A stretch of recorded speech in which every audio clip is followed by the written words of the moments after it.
How is everybody doing this morning? Pretty good, sir. How about you? Good, good. I'm doing well, man. Just having my coffee, getting ready this morning. Um, yeah, went to bed a little late last night, but it's not too bad. I uh, I did some mods to my studio last night, so I'm kind of happy with the result. Nice. Uh, but yeah, it was good. The studio is now Aavegotchi themed, so I got the right colors in Ooh, play. Yeah. Um, got any picks? yeah, I'm gonna grab something for you guys right now. Oh, weird. Uh, Here, actually, I'll post off my phone. It's weird. Twitter just signed me out of everything. But here, I'll get you to pick. Makes the background pop a little bit. Post it in the chat. GM2 Amanek.eth. I think that's the first time I've seen this friend in the chat. Yeah, Hello, Amanek hello, will be friend. joining us today. He's part of the Okay, DAO Lens cool. team. Ah, nice. Welcome. Sorry, I shared in DAO discussion, guys. I can't go on my phone because it'll bump me out of this room. So, uh, check out DAO discussion. Groovy. It's there. Good vibes.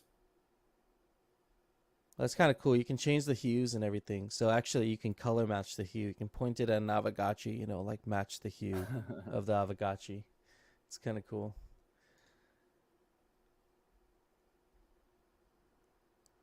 That plant reminds you of the Dow. Interesting. I've never seen a cactus flower like that actually. Hardcore. Yeah. I have a cactus. I've never seen it do that. I don't know. Maybe I'm not doing the right things. Okay. Well, why don't we get right into it this morning? We're gonna do our proposal review, and then we can get right into some presentations. We have quite a bit of a schedule today. It seems like I try and aim to make these as short as possible, but things do get filled out. So today we will be spending the first 15-ish minutes on proposal review. Then we got hardcore coming up right after that with his economic modeling plan. Uh, right after that, we'll have Amanek.eth come up for the Dow Lens partnership proposal Q&A. And then we have Rarity Farming, what's in store for the next season. We got two threads right now, kind of directly and indirectly addressing Rarity Farming. And I thought we could talk about that for a good 30, 25 minutes or so. So next season of Rarity Farming and imagining the future of protocol rewards. Then after that, we have Awkward AI coming up with his idea for community-driven POAPs. And so he has a whole proposal around that. I'm kind of stoked to hear about that. We got ThriveCoin, who will quickly touch base. I don't think that'll take 20 minutes. It'll be a quick just touch base before they launch their SIG prop. And then right at the end there, I added also Coder Dan. You let me know there's a new XP airdrop claim page. We can kind of show folks where that page is, and maybe they can provide some feedback on it. So Yep. okay, so that's the schedule for today. We're not going to waste any time. We're just going to get right into it here. And actually, today, I'm actually going to go off the snapshot. So what we'll do here is we'll just run through these quickly. These are the most recent proposals coming through the DAO. Last week was a lot of SIG props, moving to core props now. So let's see, changing reservoir cooldown times by Quincy. This proposal is putting forth a mechanic change to the reservoir cooldown times. I think Hardcore might actually touch on this one today, but the vote is right now 54% in favor of changing the reservoir cooldown times and 45% against, with a 9.7 million vote, meaning, 9.7 votes, meaning quorum. Does not meet the differential of 15% yet. So, and I believe the vault also has not voted on that one. Because there's only two options here. I think it's 10%. So Oh, yeah, right. it's not meeting. Yeah, for 3 it's 15, and 4 it's 20%. I still don't. I still think it's, well, it's just a hair under, but we'll see. It's still not passing. Yeah, Yeah, but that could change quickly. If the vault decides to, if the vault is voting on that, that will change. So we'll see what happens with looks like that the one. vault is pretty overwhelmingly against it at Okay, this point. okay. Ends in 1 day here, so go vote on that. You have 1 day to get your vote in. Creating a DAO Treasury Dashboard by Mikey J. This was a collaborative proposal between Mikey J and iTree to fund, I believe it's 2,000 DAI paid to fund a dashboard for Aavegotchi DAO. And so this one is heavily in favor of, 96% in favor of, 10.9 million votes already meeting quorum.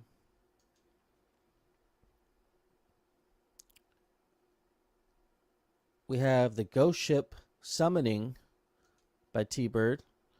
The Ghost Ship is a proposal to put forward a sail on a 45-foot yacht. Not a yacht, but it's a catamaran. It's a big boat. And, having it out on the water as a marketing initiative under OG Gotchi Gang member who runs his own charter business and regularly onboards Gotchi Gang um, from his charters. So the ask here is for 7,700 USD, paid for a sale that is slated to last between 5 and 10 years. And so that works out to be a average advertising cost of about between 7 and 1,400 a year, which is it's amazing. And so far, this one is 62% saying no, 37% saying yes, with 11 over 9 million votes. And I think the vote was they were in favor of this one. We'll see how this one shakes out. But this is probably, in my opinion, the best marketing money right now that the DAO could spend. Even if you compare it to other endeavors, maybe not quite the same, but like ETH Denver, this is relatively, relatively inexpensive compared to an initiative like that. And it is a different kind of marketing, but it's passive marketing, but also with an active component, being T-Bird on the boat, actually being very knowledgeable about Aavegotchi. So not just random Joe with Aavegotchi on his sail, but actually a educated Aavegotchi member capable of onboarding new users, and who already has. So yeah, I agree, hardcore. I feel like it's more of a gift to the DAO, and so normally you got to sponsor the team and the vehicle, right? So Vault is around 60-40 in favor at the moment. I mean, it's I don't feel like this should be a very contentious proposal, but that's my opinion. I think it's money well spent, and regardless of what happens here, I think we should keep pushing forward on that initiative. Egip 78, Alchemica Spending Competition Season 2. This was put forward by Immaterial, and this is an iteration on the last time around, and so this will be a little bit different. Interesting. Week 1 it will be FUD multiplier. Week 2 will be a FOMO multiplier. Week 3 an alpha multiplier, and week 4 KEK. So these multipliers will shake things up. There will also be a new super proto liquidator to be released, and maybe even some tiles and decorations as well. Off-chain item spending will be included. And, if you have any questions, feel free to reach out in the Discord or to Mark or Immaterial, directly.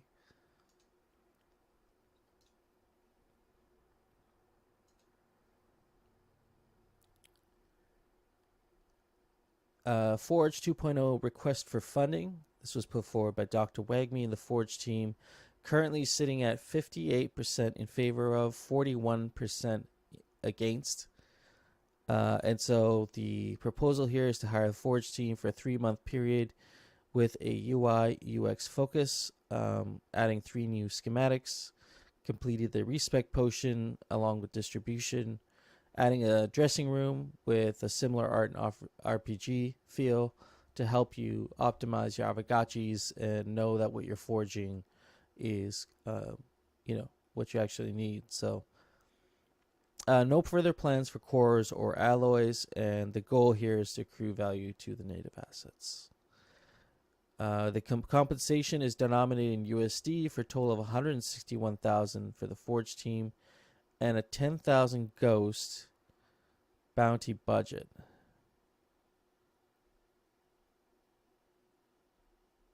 Yeah. So far, this one is passing so far, and I'm sure the Vault is voting in favor of this one. Agip 80, funding development of Strategachi, the digital multiplayer version. The funding request is 431,400 USD over a development time of 4 to 6 months. And so this is Bin Laden's idea of.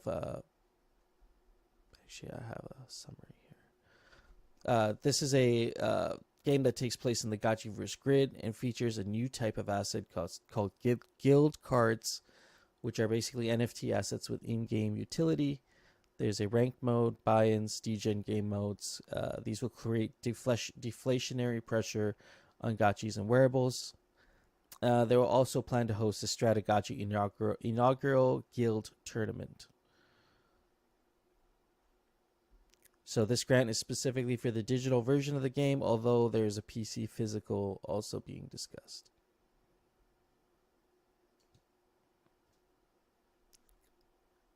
Currently, this vote has 52% against, voting no, and 47% voting yes. Quorum has already been met with 11 over 9 million votes. You have currently 2 days to vote on this one. Agip 81, DAO Directors, Treasury Officer role by Maxi Crouton, taking or being nominated as DAO Treasury Officer. As the current director receives a payment of 2,000 Ghost every 3 months. Given the active nature of the role, he wants to dedicate a few hours per day, basically, specifically with treasury management, and so abstracting away a lot of the responsibility on each of the signers and kind of directing the other signers to execute when needed. And so increasing compensation to 5,000 Ghost per 3 months. Currently, we have 91% overwhelmingly in favor of and 8.25% against. Quorum's been met at 12 million over 9 million votes.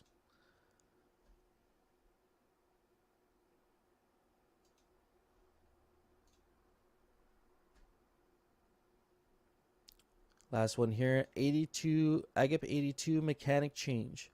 Channeling Alchemica through a -2 kinship burn. This proposal reattempts to change the kinship mechanics so that kinship points are burned during each Gotchi channeling event. This will it will force someone to choose between burning their kinship in order to channel and take the channeling reward, or to accrue the kinship and to benefit during rarity farming. One of the benefits will be this trade-off and the strategy involved with that trade-off, and might actually shake up the leaderboard maybe a little bit. But the other side of this could be potentially people thinking that rarity farming needs to happen more often because their gotchis now have lost the ability to earn. Not lost, but the kinship is so high it doesn't make sense. The opportunity cost is too high to burn. Burn that. Hardcore. That was right on time, wasn't it? Okay, let's get you up here. Nice.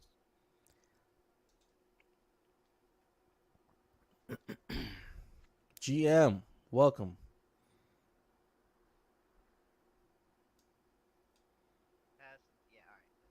Can you hardcore? Can you turn your volume just a little bit?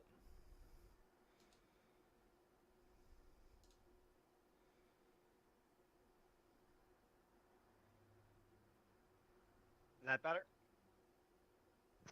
Yeah, Could be a little bit louder. yeah. You could go a little bit louder. I just want to make sure they can hear Or you on the stream. How does he sound? Does he sound okay on your end? Yeah, you could go a little bit more, man.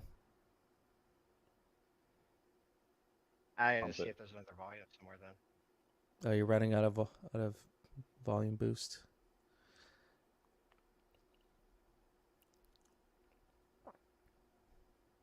That's okay. You know what? I'll turn you up on my end. It'll still come through fine. I think it'll be okay. It might clip a little. Okay. Yeah, I'm gonna do the same thing.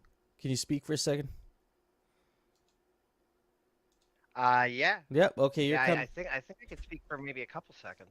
Yeah, no. I mean, you can speak for a while here. I just want to make sure you sound good. Yeah, you're good. So, welcome. We're gonna be discussing some economics today. Something you're you're pretty passionate about, and so I'm gonna let you take the lead on this here for the next 20 or so minutes. And is there anything, first of all, is there any document or anything you would like to share in the chat before we Yeah, I think you did share something. Do we want to Yeah, put that I on think the they did screen? drop that in. yeah, I'm gonna put it up on the screen. There we go. I'll open that up.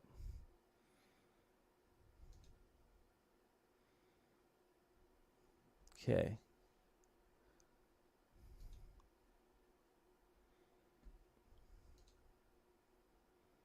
Oh, nice.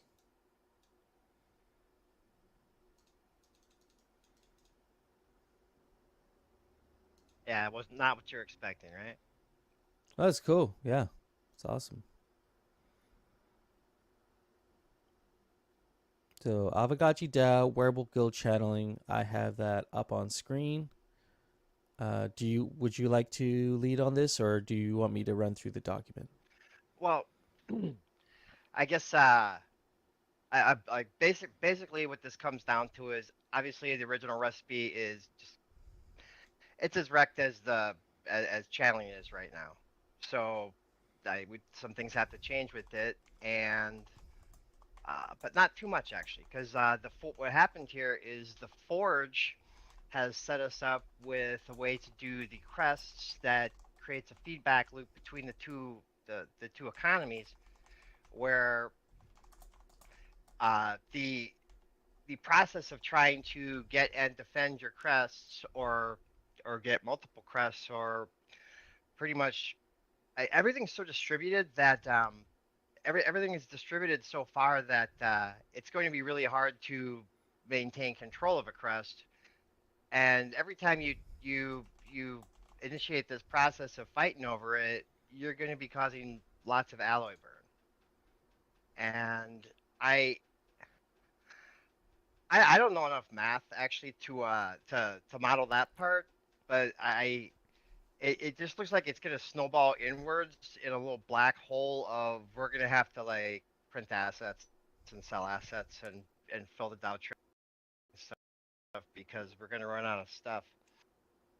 Yeah, it seems like you're It looking goes for. inwards Yeah. really quick Mm-hmm. if with the mechanic I've got proposed here, where you so the way you get the crest is we set up a contract and what happens is every week, probably at the beginning of Hangout, the contract triggers and it checks all the lodges, and it just starts with whichever lodge has the most schematics of any sort staked. It starts with that one, and then just goes down the line and assigns the crests.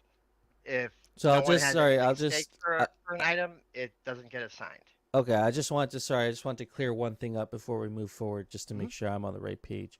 So what this is addressing is some uh wearable inflation that will potentially happen over time, one way or another, through different channels, even if it's not through the channels we can kind of what you're saying. And so using a smart contract to add Well, utility. Well, the smart contract is just a straight up. We need to take things out of our hands. Period. Like that's just the way to be. Like that's the point of Web3. Like Yeah. you can have a fair game. Things can be done reliably, and then then things can be high stakes, and then things matter. But we have to get ourselves out of the loop and just make systems that work without us. Right. And so the system smart contract um, that ties in with guild channeling, lodge, of course. And so maybe, yeah, sorry, continue on with the schematics. You're staking them. There's a vesting period. How does Okay, all yeah. that work? So this goes once a week, and the when you get the crest is good for well, it's good for until someone takes it.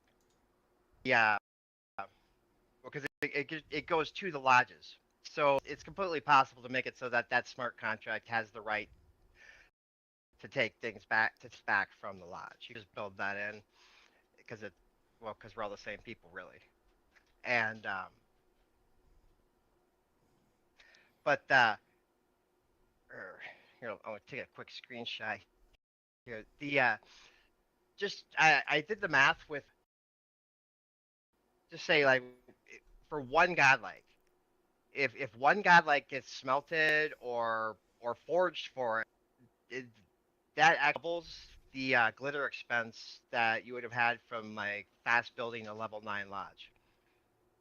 Just one of those actions, just once, and we're talking crazy numbers here too. Like if you want to do it, you're gonna like it, people are gonna casually do stuff, and it's gonna add up really fast because like I think like with the commons, it break you, the to get the ROI in a reasonable range, you have to be doing over well to, if it's 52 weeks if you do 500 commons.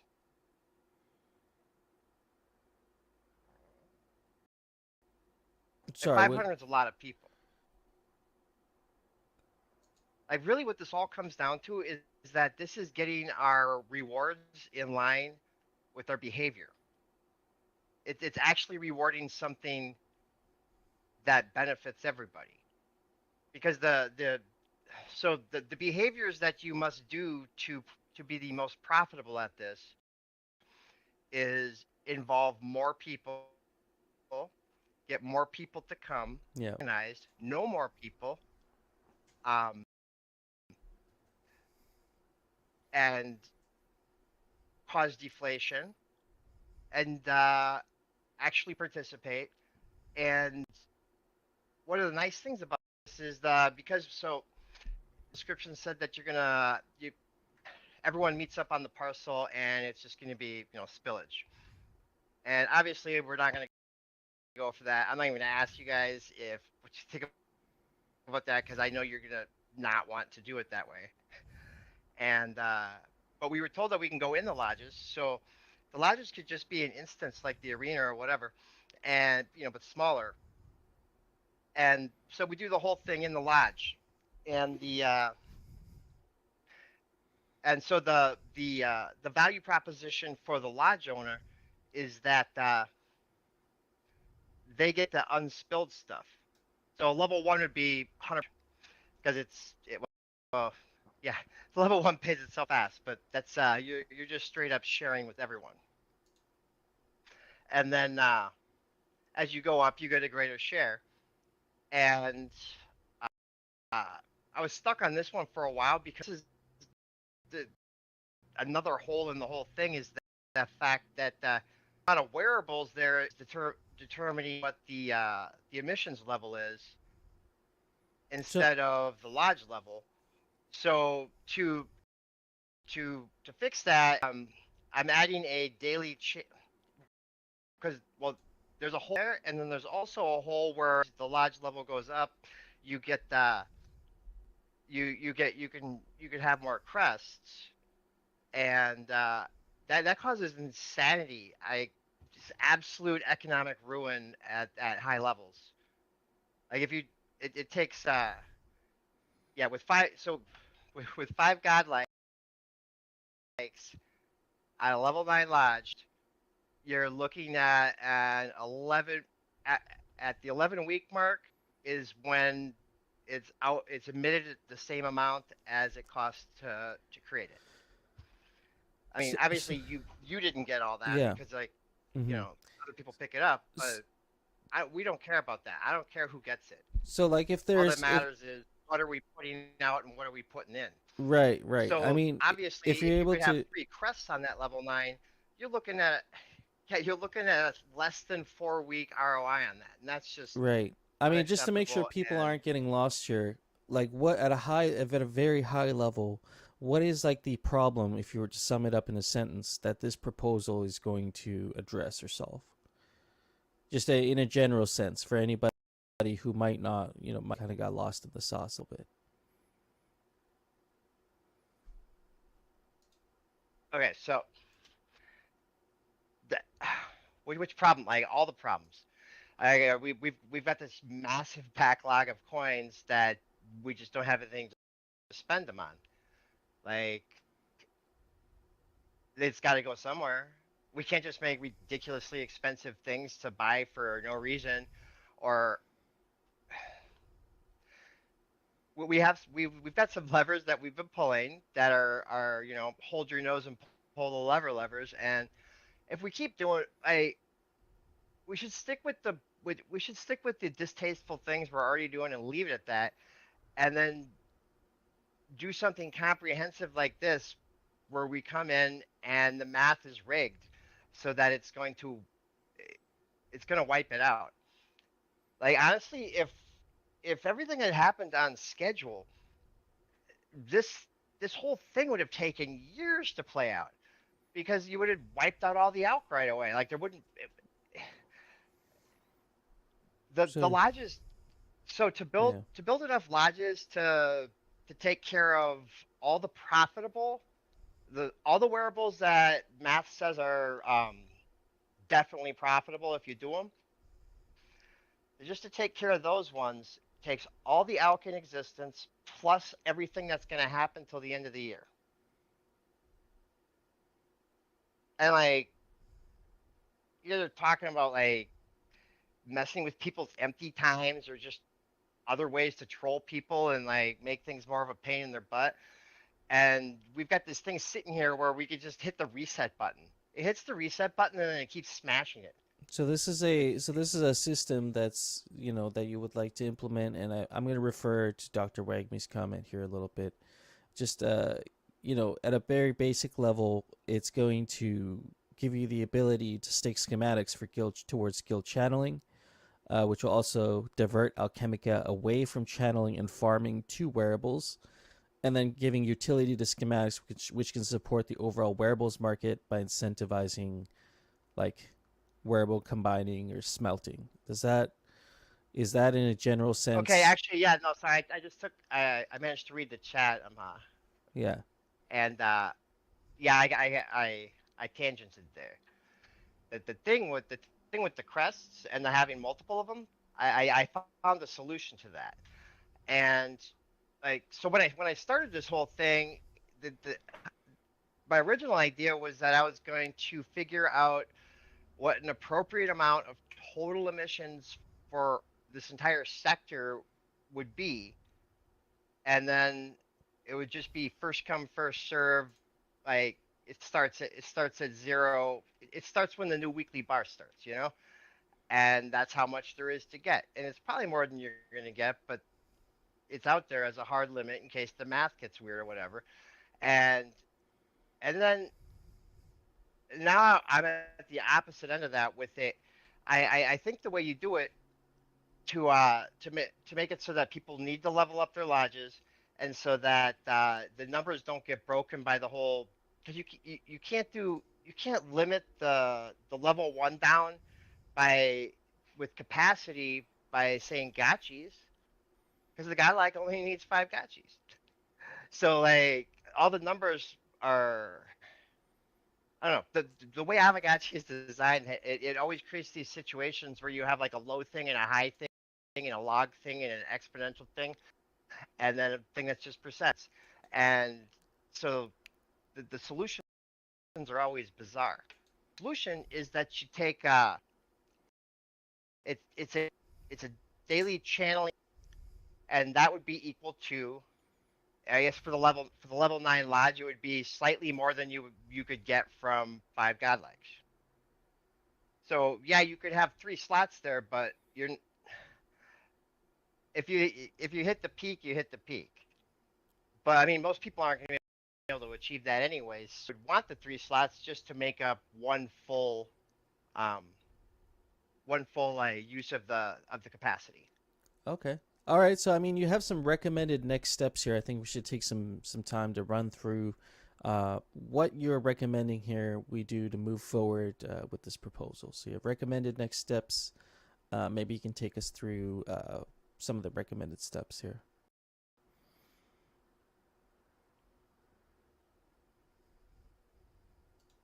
I'm sorry, I can't read and listen at the same time.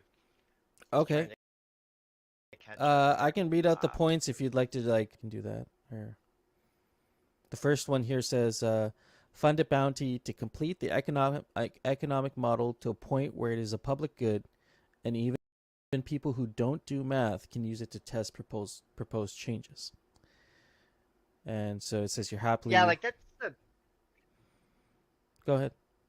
like as I've been going through this and because I mean the second I thought of doing it this way, I knew that the math would work out, but then in the process of trying to get all the numbers, I've come to the conclusion that we should we should get this done and like maintain a full model of our math, and it should be set up and just like if someone wants to make a proposal to do something, it's much it's too ridiculous to ask them to do what I've been doing every time. So we don't ask them to do it, so nobody does it. Nobody has to justify their numbers. They just make crap up and like pull something off Dune, and it's just a number because it's the number because it's the only number they can find. And if that's not any way to do stuff. Like instead, we So should be maintaining like an open source spreadsheet of some sort that you can play with. You will know? this be part of the economics task force? Like, will they be undertaking this as a bounty, like to work on this as a team? You know, you mentioned here placing lodges directly after arena launch, after the roadmap, uh, where the SDK attaches. You have like some other features here, but I mean, I'm curious maybe to hear from Coder Dan as well on the timeline for these for the guild channeling and the arena from the PC perspective. It's on the roadmap for 2023. There's a lot of other things related to the arena that we want to make sure we get through, but lodges are definitely a part of the Gotchiverse that we want to get out to everyone. Mm-hmm. Yeah. Yeah. So I like, mean, I can't give like a time on exactly what month it come in though.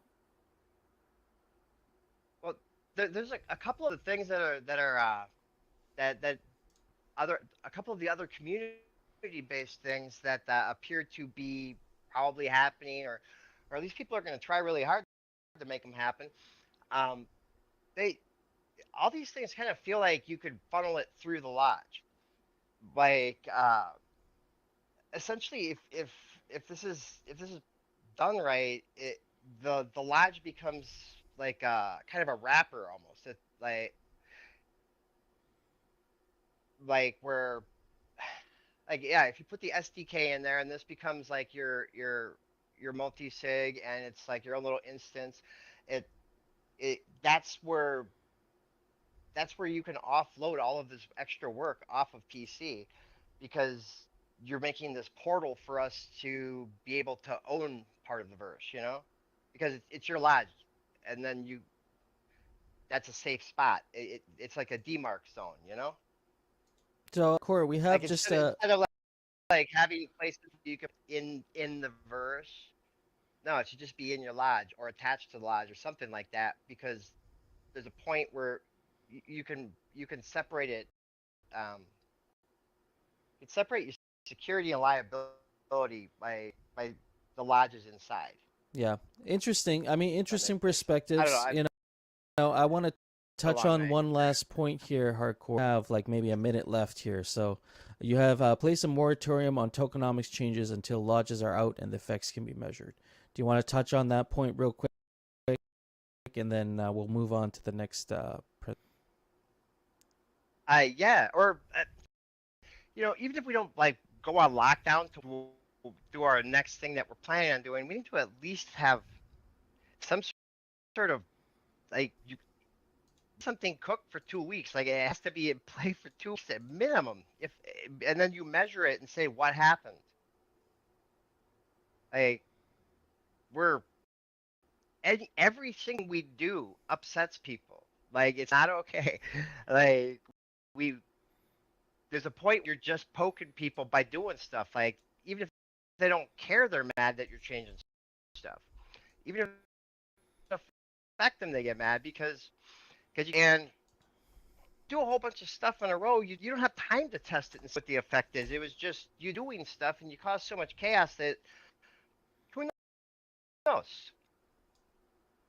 And Okay. honestly, like the math on this thing I've got here is it's out of scale with any sort of thing that we could nerf ourselves into.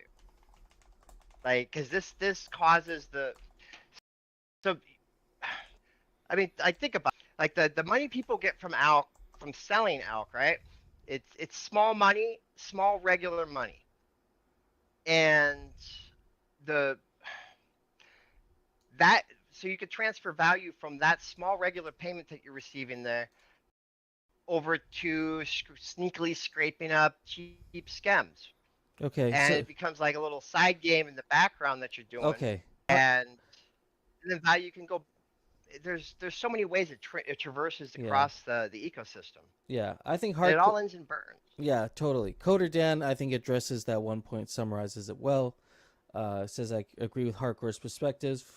Bit more focus on the larger goals, larger perspectives, and less about making a series of micro adjustments, which will lead us to nowhere.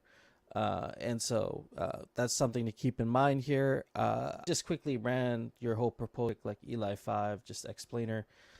Basically, this talks about some of the problems with game mechanics and how it currently works, such as the cost of building a high level lodge, and since some parts of the game are either not very fun or not very fair. And so you're suggesting some changes to make the game better, like maybe using some sort of a smart contract to distribute crests more fairly and changing how just changing how tokens are distributed. And so the report also recommends creating a team to work and making a detailed plan for how the game should work in the future, and not to make any more big changes until they have more data on how these changes will affect the game.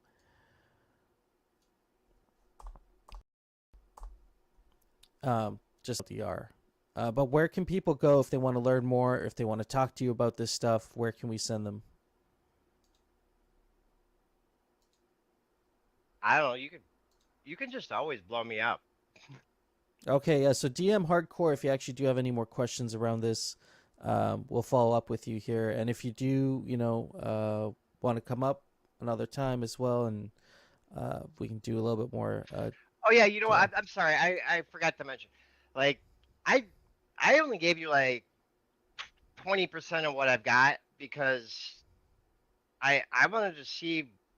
I just assumed that people are going to come up with some crazy thing that I didn't think of that I'm going to need to address, and I just wanted to get to the point where you guys tell me some crazy stuff and I have to refute it Yeah. No, I mean before I it's like dig any more yeah, deep, dude. Because like this true. this spreadsheet's wild, and like I know. it's getting deeper and it's Hmm. becoming a program, and I Well, I don't want to like write the wrong thing and yeah, find out that I need to know some other thing. totally.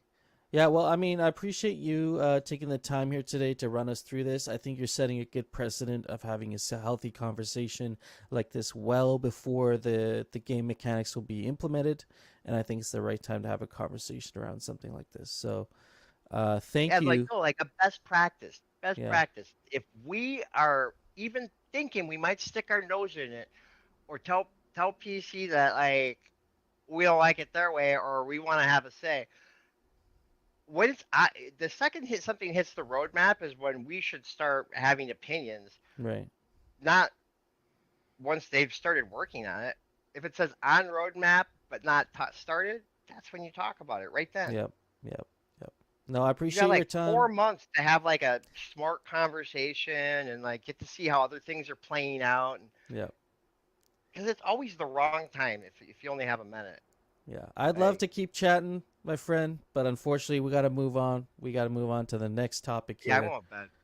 But we are always happy to discuss. Yeah, please plug any discourse threads, anything that you have in the chat there for folks that might want to get involved. I think Um, there is the Glitter Alchemica Glitter Economic Task Force. I'll go ahead and show the link for that because that's where a lot of this is happening. I think a lot of okay, good conversations. I don't really follow a lot of them in there, but I know there's a lot of good stuff happening there. So let me just drop the link for that. okay, awesome. Next topic here: rarity farming. What's next in store? What's in store for the next season? And so the next season of rarity farming proposal, and also a conversation around imagining the future of protocol rewards. And so I'm going to give you guys a couple links here. If you have not seen these links, there is some good conversation happening in there. That's definitely worth checking out. So that's what we're going to be talking about here today. Let me just get down to the section.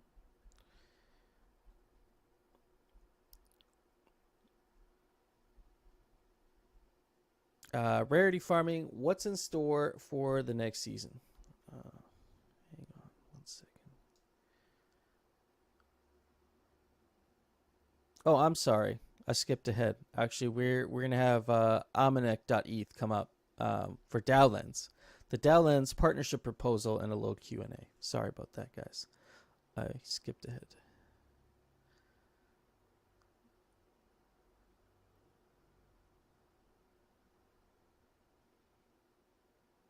So Almanac.eth, if you can get your hand up there, I will get you up on stage, and we'll run through the DAO Lens and Aavegotchi DAO partnership proposal, specifically addressing proposal management. And we can also drop the doc in the chat there as well.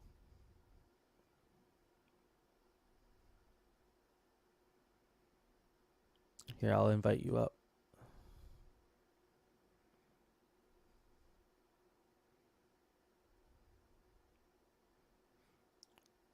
Hey, GM, GM, hello. I hope everyone can hear me.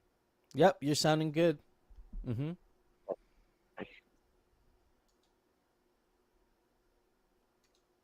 Yep. So happy when you were like just giving me the access, I was not able to hear you. There was some issue with my microphone. Were you saying something right before you send me the invite? No. I was just saying we're gonna get Almanac.eth to come up here. We will be talking about the DAO Lens and Aavegotchi DAO partnership, specifically addressing proposal management. And we can run through that, some of the Robin AI training for Aavegotchi DAO specifically, and then some work or feature rollout specific to Aavegotchi DAO that we can also mention. Awesome. Perfect. So like, would you like to get started with the partner definition of partner program itself? Yeah, I think we can start there, and then we can see if there's any time at the end for Q&A. But also, if you do have questions during the discussion, please put them down in the chat. I'll be sure to field those. Perfect. So let's get started with the definition of partner program first. So first of all, Happy, thank you for having me here. Let me just do one thing. I'll quickly start by sharing my screen. And I'll give a quick walkthrough of what the program is all about. So I'm just sharing it. Please let me know. I think it should be visible now. Yeah, it's yep, here we go. We can see it.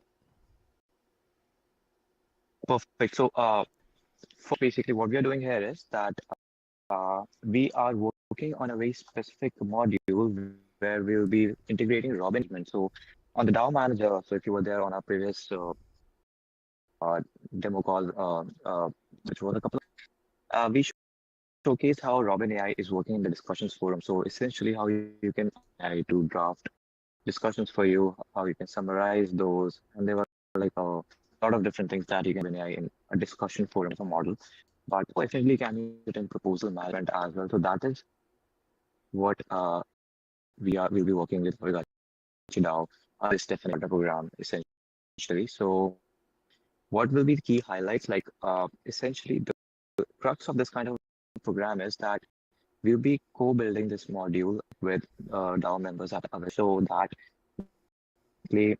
it's developed in such kind of a way that it makes the most sense for the DAO, for the needs of the DAO, and the certain steps that we'll take to make sure actually being of value to Aavegotchi DAO itself. So those steps essentially be, so first thing is that of course we'll get on with the introductory part, which will be the DAO itself, Oh, and of course Dominic, you're sounding a Aavegotchi. little So bit we'll have like muffled.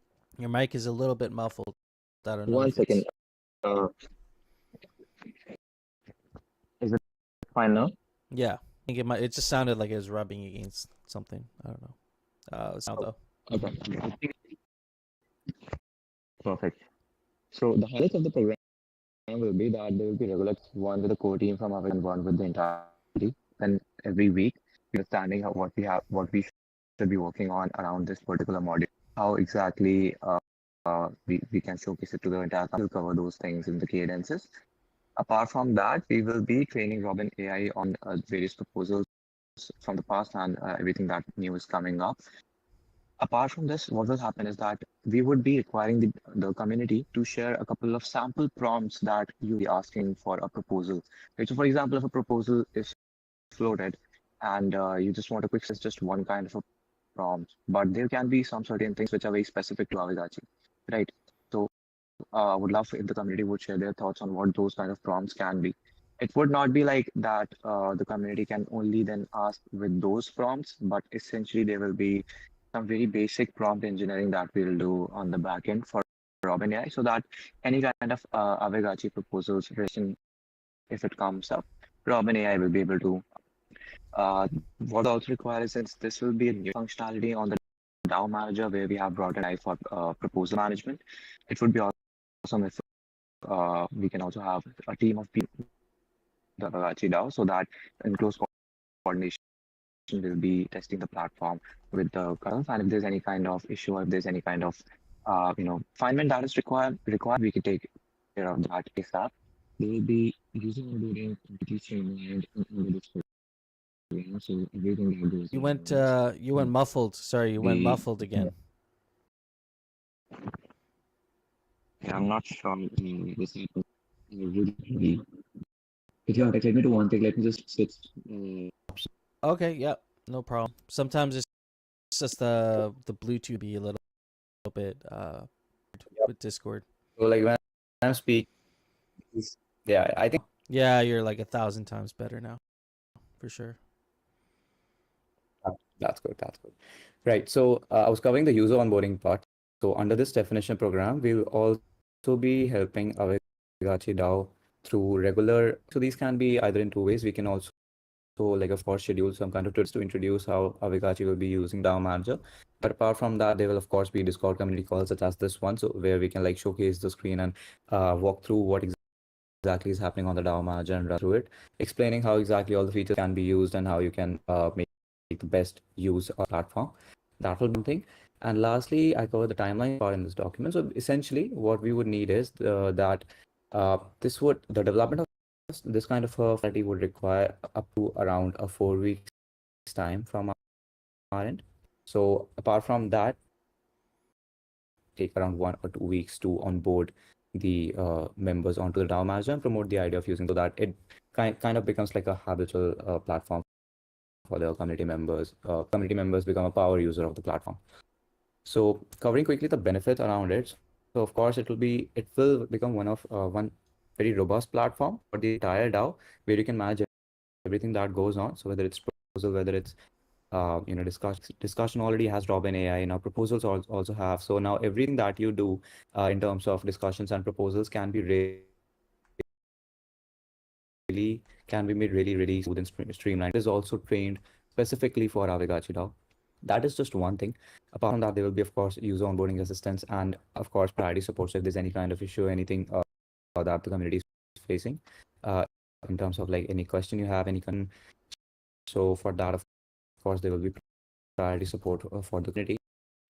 And we usually like covering the fourth point really quickly. So we usually take care of customized solutions at a charge, at a one-time charge of 10K USDC. But since we'll be co-developing the entire model of Aavegotchi DAO, will be percent. These were the like basic features covered in this around the definition partner program. Start with Hefe, and there are other features as well that we can work around with Aavegotchi DAO. So I can probably like reiterate this document and also include well under it itself. So that can be another thing which we can come up with. But right now I have this what we have covered till date. Ends for me. Awesome. I just see some people asking, missed our previous discussion or not been aware of it. Just give them a quick, just little summary of what Robin AI is and specifically what we're trying to do here with proposal management. Got it. So my screen should still be visible. So folks, Yeah. those who are not there, I think folks have joined in, of course, in this call. This is the DAO manager which I'm showing you right now. And what happens here is that you can manage your entire community's entire DAO's operations without having to jump between different platforms. So like that is a very basic crux of it. Of course, we can probably schedule another call if you like a very in-depth demo sure. of the platform. Yeah, we But can let do me that. just quickly cover a few features. Yeah, let me just quickly features right here itself. So what Robin AI is essentially, it's assistant. It's the GPT powered assistant that can help you in summarizing discussions on the DAO manager. For example, right now I'm in one discussion channel right over here using Discourse. On Discourse here in the DAO manager. Similarly, in Discourse, what you have as topics to these posts. So this is like one over here. This is another post. You can of course post by clicking this button. But here is the modal for Robin AI. Now this is where you can play around with AI and things done really quickly without having to like actually go and understanding what exactly is happening. Now here's this Sorry, particular that compare posts tab that showed up there, that could be really interesting for Aavegotchi DAO. Where it says compare right. posts. So yeah. Right. So these are the kind of prompts the DAO as well to understand like what are exactly are those kind of questions that you usually go around for the proposals, right? So that we can actually train Robin AI in such a manner that it adds the real value to the DAO itself. Now, like example, covering for Robin AI, like what exactly it does. So for example, right now you can see here are a couple of sample prompts that are there, but of course you can are relevant to all the posts here from Robin AI itself. The thing that you can do is now, for example, you have this one channel which talks about a particular project. Then there are let's suppose 1 or 12 different posts around that project. Now you just want a quick summary of it. About like you are not able to look at Discord a long time. You are not able to look at these posts for quite a while, and you are out of you're just having a vacation or something. So you can probably just have a quick summary of these posts by clicking on this prompt. So Robin AI essentially what it does is it all of this content that is here in front of you, and it tries to summarize exactly what is written so that you won't have to go through all the posts and proposals that are put up. This is the brief context of Robin AI. It will try to summarize everything that is the result as is suggested by you, but it is live in this discussion forum. It is only tweak enough requirements of a discussion. What we are planning at DAO is we can probably also loop in Robin AI for proposal management. Posting a proposal on Snapshot it will be also reflected back manager because it is two-way integrated. And similarly, if you do something, for example, if you create a proposal on the DAO manager, it will be reflected back on snapshot. So like, yes, so Robin was able to give me this quick summary. I can, of course, create another post out of it, and I can do a bunch of different things. But like proposal management scene here. So essentially what you can do is you get your snapshot, the DAO manager, but Robin AI functionality is not available on the proposal management system. So this is the first feature that we will be working with DAO with. We can bring in Robin over here so that you can do a lot of different stuff. For example, if there's a proposal sorted, you just want to get a quick crux of it, you can do that. You want to determine what are the pros and proposal, you can do that. If you want to probably like have some very specific question relating to the specific operations within Aavegotchi, do that because we'll be training it specifically for everything that goes on with Aavegotchi. And this would be the entire which we'll be working on. So when you say You can training, also like ask, of course, training the Robin A to Aavegotchi DAO, you have running through the previous data of Aavegotchi DAO, like these sets, AI model, and so the AI specific to Aavegotchi DAO would have Aavegotchi DAO specific knowledge. And so if there was like a proposal that was put up like a year ago and somehow that proposal, that information in that proposal has something to new proposal being posted today, like the AI would have context of that, right? It would be like, oh, this proposal, and now so they want to do comparison, it would actually be able to do that, right? What happens here, Hefe, is that like if you a lot of data to Robin AI, so for example, there's a limit to it. For right now, it's around 8,000 tokens, which you can use basically, which you can use GPT for. And after that, it just forgets what it was taught to. So this is something which I'll have as well as to like how much data we actually train. But yeah, this is what possible. We'll have to understand what specific details we can give to Robin AI to begin with. But like training proposals from 1 year ago, since there will be a lot of data, I am not exactly that would really work out well. But the very basics of it, for example, what is the what is ghost or something very specific to Aavegotchi in terms of like things, we can definitely make sure that that is trained. Apart from that, if there's kind of like custom prompts that you think the community, like we can probably push out a form kind of a thing with the community. We can ask folks like what kind of prompts would make sense, what they usually go around asking in proposals, specifically for those, for sure. Okay. My cam.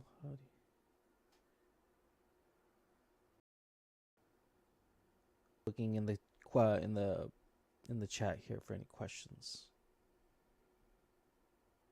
Are you guys planning to implement any sort of like vector data so you won't have to send all that information to ChatGPT every time?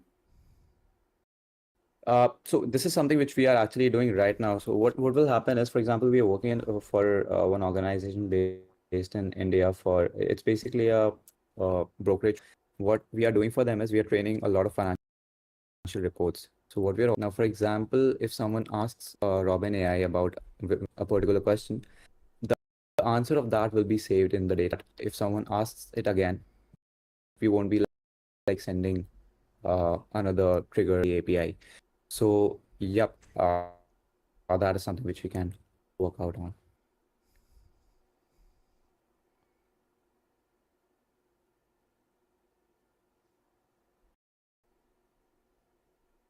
Okay, I think there was a, And go ahead, Coder Dan. did we hear the price for what this service is going to be? Right. So under the definition of, right, shall I take it up? Yeah, go ahead. Right. So what we are doing here is that we usually take like custom development of such features for around 10,000 USD. Since we'll be co-developing it with Aavegotchi, there will be a massive discount of 80%. So it will bring brought down the line for like a one-time charge. But apart from that, there will be a subscription for the DAO manager, which will be at 199 USD. So that is something which we are just finalizing how we'll be pricing the platform for subscription as well. I was having a discussion with Hefe was that right after this call, I'll start working on a quotation which I can share with the DAO to basically highlight everything that there is. And since we'll be like working for this kind of a platform in close partnership, I'll make sure that there will be a massive discounts like these for everything that.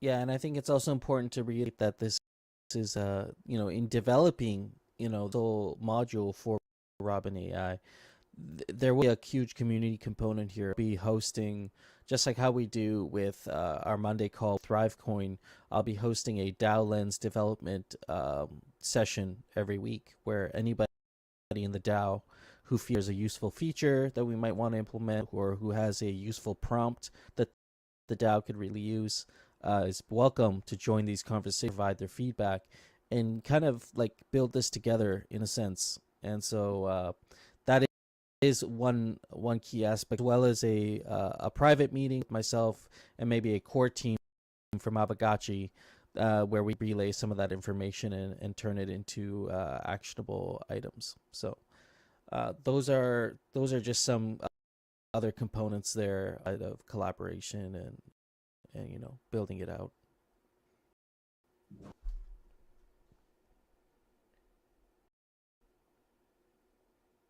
But yeah, Yep. this is yeah. Go ahead.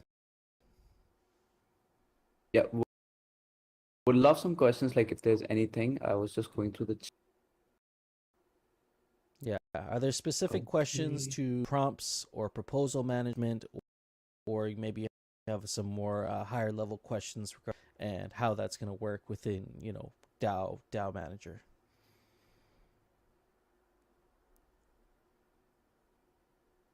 Yeah.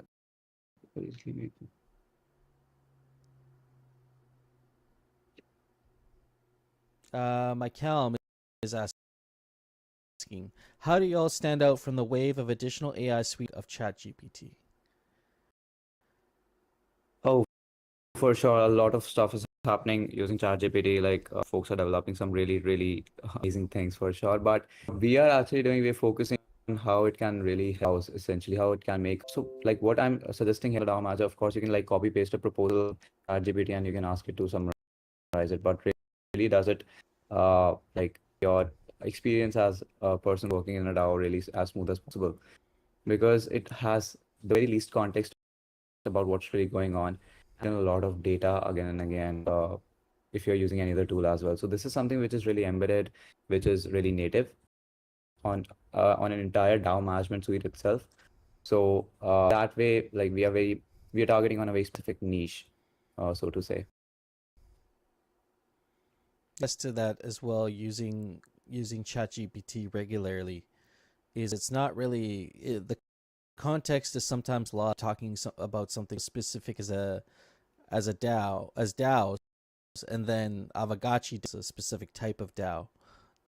The context can sometimes be lost because we are unique in that sense. My targeted AI tool sounds like a welcome development. I've confused many an AI with our space. Yeah, there's a lot of tools out there, that's for sure. Yeah. I mean, the last thing we want to do is adopt 10 different tools for our DAO. That's something we've really just, we've tried DWork, we've tried other things, and at the end of the day, what it comes down to is just too many things, just too many platforms. You have Snapshot, Discord. You have all these different things that you have to interact with to get a full view of the DAO. And, to have it all on one page, like the DAO Manager, kind of makes more sense that way. And so I guess the goal here, though, the end goal, if you're talking about success, it would be for Aavegotchi DAO members only have to use the DAO Manager and Discord for their full experience, right? Sense with Aavegotchi DAO. Yes. Indeed. So like it will be a one-stop shop for everything that would go on within the Aavegotchi, and we'll be working jointly together for that with you, for sure. Okay, awesome. Well, I appreciate you taking the time to run this through. if people do have questions for you after the call here, where can they reach out to you directly in the DMs, or is there a specific place they can find you? Oh, you can definitely reach out to me over on DMs. Like would love any kind of questions, or we can do also one thing. If you'd like to share those DMs, FF probably you can collect those, and if you'd like, I can share answers to those in the group as well. Sure thing. Any way you'd like. Sure thing. Of course, Yeah, available over on the DM. absolutely. And I'll start a forum post as well for anybody who wants to provide feedback async, and we can also provide the quotes and all the other background information once you guys have that.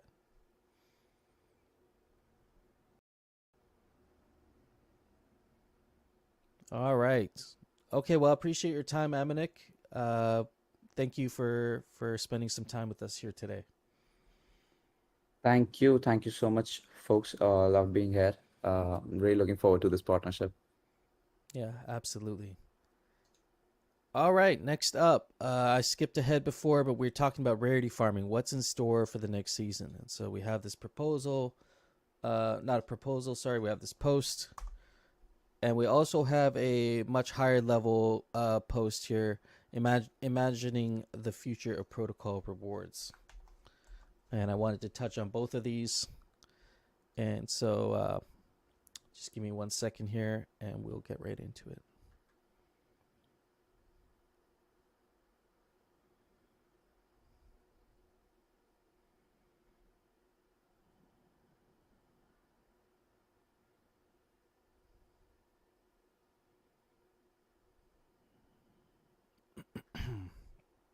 All right. By the way, Hefe, just now your mic is kind of I don't know how to describe it, but like a bit scratchy, I guess. Scratchy. Clipping, yeah.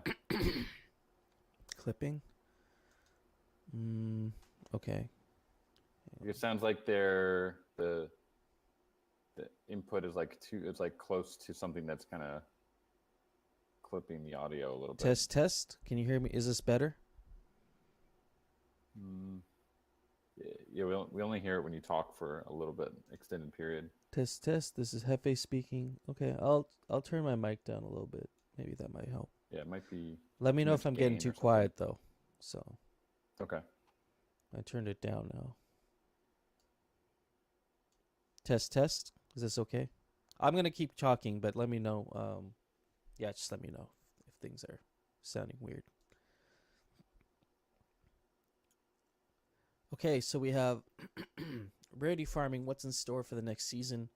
The summary here, OP summary, proposes sticking with the June 1st start date for the next rarity farming season and discusses the possibility of a forge smithing leaderboard. Ask for thoughts on how much the leaderboard should earn and whether rewards should be taken from another category or added to the total. So we have some opinions here regarding rarity farming. And I'm curious now. Now we're too low. Okay. How are we now? I'm gonna turn it back up. Oh, sounds good to me. Sounds good to me. Yeah. You can always turn up the volume on your end as well if it's not to your liking. And so just talking about rarity farming rewards here and how they're going to be distributed, and maybe just looking at a larger picture view of imagining the future of protocol rewards in general. And so opinion one here, and I didn't put names for specific, just because I don't think the person posting it is relevant right now for this specific discussion. I like the opt-in thing, claim rewards. Oh yeah, we'll touch on the opt-in as well. But these are just some opinions here, and I wanted to get your guys' kind of feedback on some of these things. And so opinion one is proposing a new category for smithing and suggests reducing rewards for BRS and XP to accommodate for that. Suggests rewarding the top 300 smithers with the same algorithm previously used for other categories. And also argues that smithing supports burning alloy and thus the wearable floor, and that individual smithing demonstrating a deeper level of engagement with the protocol. So there's some ideation here around potentially using smithing as part of the rarity farming. Opinion number 2 here, and these are just what I thought were the most significant strong points being made. But if you're in the audience here, again, if you're in the audience, you want to come up and speak on this. We all participate in rarity farming, and so everybody has an opinion here to share. So if you'd like to come up, or if you'd like to async in the chat, post your, you're definitely welcome to come up. See Dr. Wagme on stage. Welcome, GM. Hey guys, I can speak briefly to this. Am I coming through clear? Yep. Mm-hmm. Great.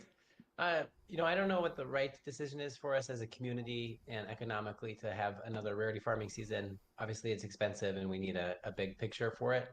But whatever we decide, I liked the idea of having smithing as a part of it. I think it does a really nice job of capturing the spirit of what we've tried to incentivize previously, deeply engaging in the protocol, supporting native asset prices, like dressing up your gachi. Like there's just a lot of good things that come with that. And the way I've proposed it would be to kind of take a little bit from each of the other categories to like supplement it. And so 5% of the total would go towards smithing. And also we're interested as the Forge team of doing some other sort of incentives too. Like perhaps we could drop schematics to top smith levels or other things like that, where we can move more and more towards incentivizing with native assets other than the ghost token to try to preserve our treasury and avoid downward pressure. So I know we're look more to the Forge team over the next couple of months to hear other ideas that we have, but I think it could be a fun start to at least think about these like other ways to incentivize engagement beyond just the ghost token.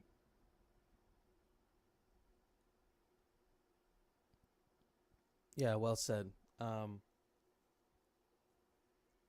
reading the comments here. Yeah, it's unrelated. Opinion 2 here acknowledges rarity farming has many detractors and suggests finding a rewards paradigm that gets more support and enthusiasm. So that's, in a sense, what this could potentially, do.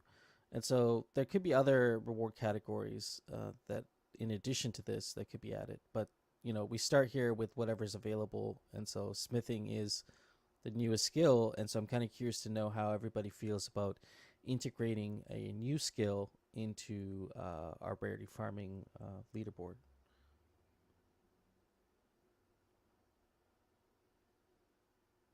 Okay, you're speaking to the top 300 gotchis there, Dr. Wagme. And so, what are you guys seeing with smithing right now? Are you seeing most people are sticking to that one gotchi, like you're mentioning here? They're, it kind of makes sense that you're not going to spread it too thin and just have a bunch of average ones, right? But Right. I think that's what's a really fun thing about the skills. It's a way to, it's one of our first tools that we have to monitor individual user engagement versus just like petting all of your gotchis.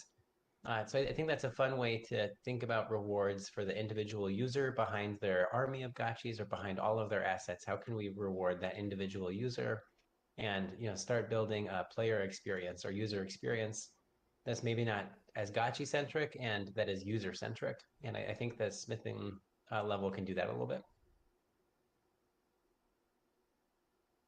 yeah, and I mean, so do you see, like, in your opinion, for future rarity farming events, do you see it moving more towards like a protocol rewards event, and maybe it's not just exclusively rarity? Maybe there are other aspects, like you're saying, you could, because for your smithing level, it doesn't really count towards your rarity, but it is a new skill for the gachi. So it now brings into question, like, all right, well, there's other ways protocol rewards can be distributed to this Aavegotchi. I'm sure smithing will not be the last skill that gets implemented here. We might have other ones in the future, and those might even qualify for some sort of protocol reward. So I do think it's a good conversation to have, because I think it is a change, a little bit of a precedent change from the past, but not necessarily a bad thing if we do it the right way, for sure. Um, some of the uh, some of the opinions here, if I'm just going to read this one out here, uh, first concern was just about the timing of new rarity round for rarity farming, potential moving too fast. But I think we've discussed that pretty thoroughly in the past. But the second point here is the proposed percentage of rewards cut, specifically for the smithing, in this individual's opinion, seems like the chunk being taken from BRS rewards, there could be a bigger chunk taken from BRS rewards if it's going to, reward the top 300, for example, being that, I think their rationale here is that the BRS rewards are um, the heaviest incentivizer for high BRS gotchis, for high net worth collections. And so I could see a lot of forging happening amongst the larger holders, for sure. And so I guess what this individual is getting at is, well, if the larger holders are going to be in this new competition and benefiting from it primarily, maybe the reward redistribution should come from where the largest distribution for their rewards comes from. You know what I'm saying? I know it takes from kinship and XP, and so I think this individual here is saying maybe we want to shift it more towards BRS, taking more of a cut from BRS, less from kinship or XP. What are your thoughts on that? Yeah, I mean, I think we need, a big picture view on what we're hoping to achieve with rarity farming in general, and then with each category, right? So like Yeah. XP, we're in like voting, and playing the mini games when they happen. With kinship, we're essentially giving rewards to people who have been around the longest. So it's like, what does it mean to be an OG? How does that matter, financially? Do we want to reward that because you were here longer, you get more money? Hmm. And BRS, we're supporting the rarity of the gachi, plus our wearable market. And so I think, the forging skill is more of a prospective engagement idea, right? Like, I want people to continue to be engaged in our ecosystem and to have ongoing experience. And I think that I'm trying to think about how we can have a more holistic prospective view on rarity farming and rewards. And kinship is already double what we're doing for XP.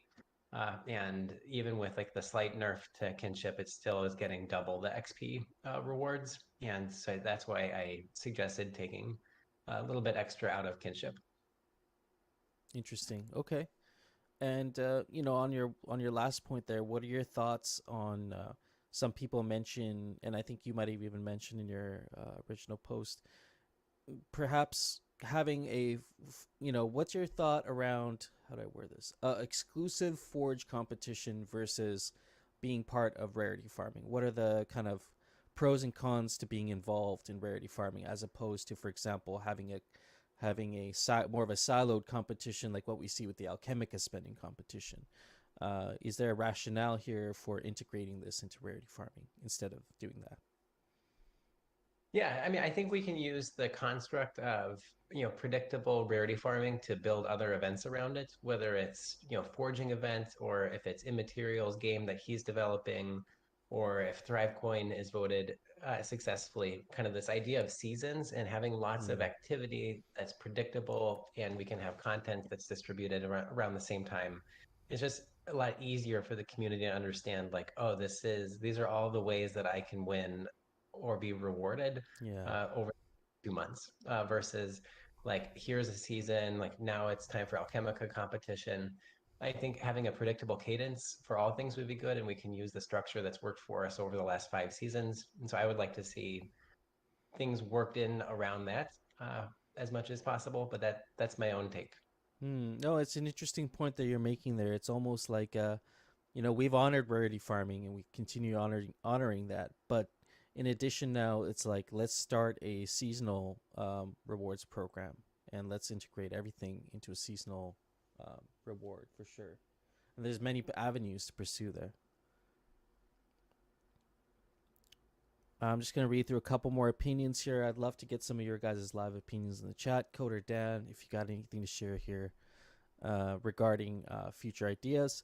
There were some interesting opinions I pulled from Phantasma's post, so shout out to you for making the future of protocol rewards kind of high level post. And so someone in there had proposed a trait-based leaderboard to boost vertical mobility in addition. And, you know, it gets a little technical. I'm not going to get too deep into the weeds unless you'd like to come up and explain. But additional, a trait-based leaderboard to boost vertical mobility in additional to the traditional BRS. So now we're getting into, you know, Dr. Wagme here is talking about the way the rewards are distributed. This post is more referring to the way the competition, specifically rarity farming, is designed. And so, you know, there's some interesting ideas around that as well that may not, you know, that may not get implemented in this next one because it is some significant changes maybe. But suggest dividing 70% of rarity rewards that go to BRS into 50% for the traditional system and then 20% for trait-based leaderboard.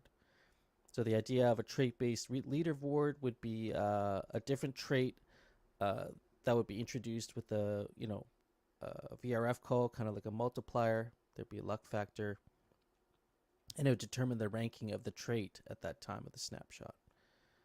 And so it might be interesting, especially at the lower levels, to play the trait game, and maybe you're not focused on BRS, but you can over optimize for a specific trait. And if it happens to be that week where you can compete on that trait, that would actually give you a significant advantage for a short period of time.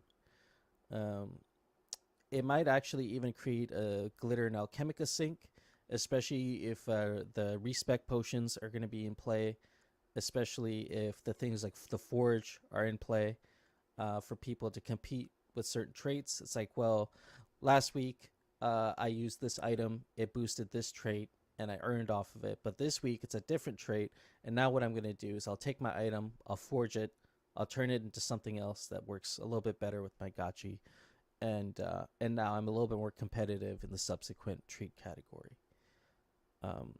And so the trait-based leaderboard is interesting to me as well. And so I kind of know what people think about adding a trait-based, if that's going to make things more complicated or if it's going to make things more interesting, you know.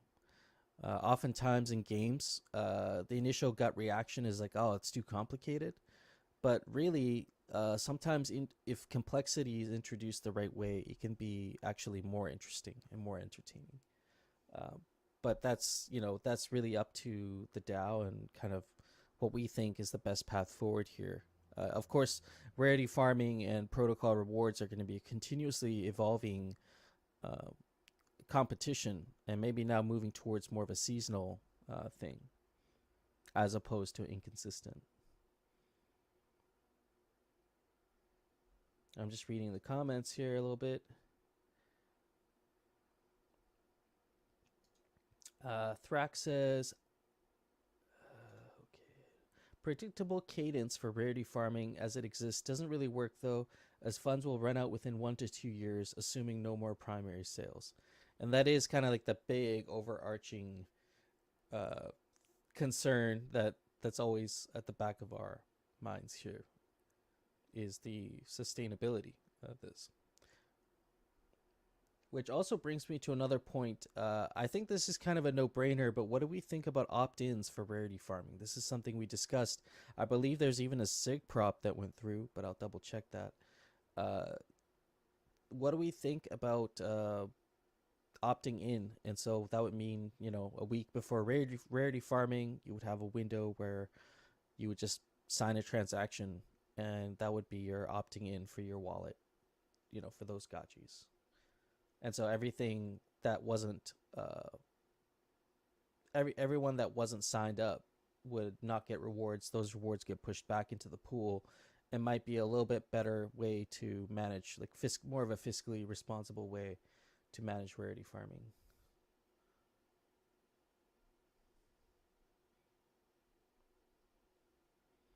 Hardcore is saying, we all need to be more aware of how things are timed. Sometimes you want to double up, but sometimes you should be filling a gap. And there's 6 out of 8 weeks of nothing going on. So yeah, I think that was Dr. Wagme's point of kind of having seasonal rewards where there would be many pathways and many things going on. McCallum, how is Aavegotchi generating protocol-wide revenue? Are we spending very well? How are we earning? Yeah, these are good questions to ask. These are all important questions to ask here. Dr. Wagme responding to Phantasma. I'm not saying we shouldn't reward OGs. In my proposal, we're still rewarding kin with 2x the amount we reward XP. Don't think it's personally hard to sign up for Orium to pet your gotchis. Yeah, that's for sure.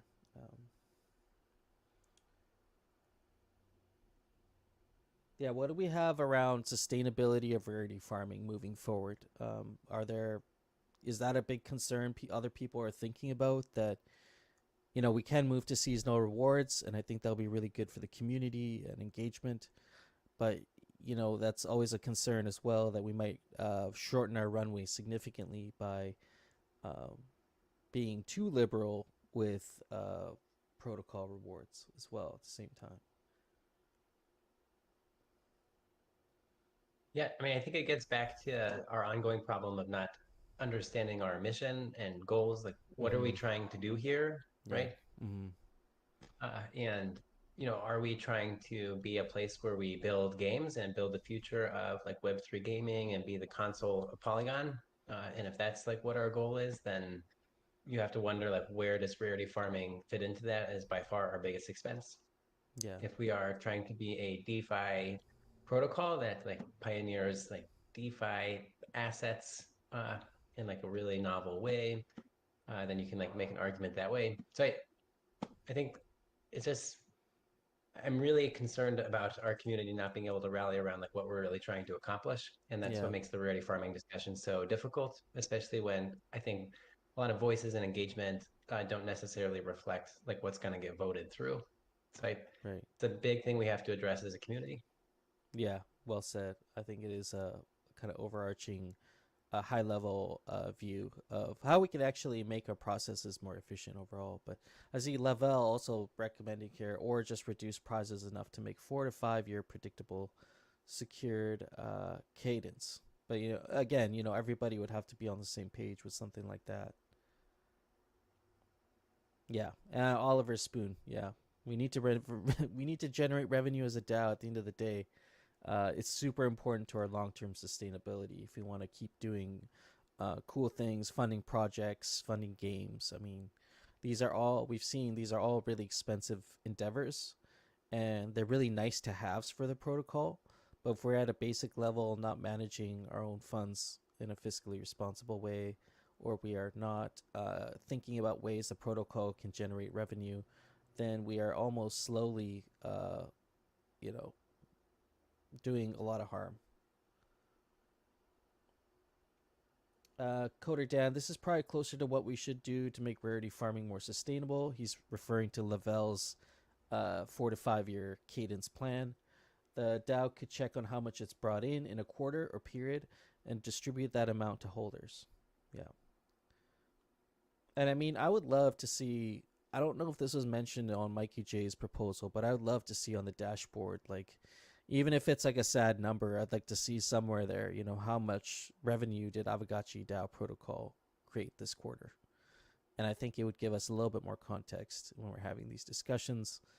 And then second to that was also Dr. Wagme's point there about having really dialed in a mission on what Aavegotchi DAO is trying to do here, whether it's to revolutionize the future of Web3 gaming or revolutionize the future of DeFi on NFT assets on its own protocol. So I think we might have to move on here, but definitely check out those two posts.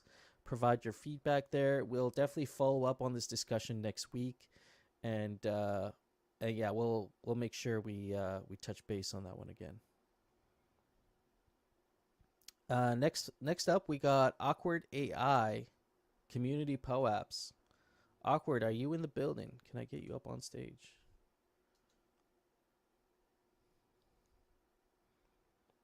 Welcome, GM.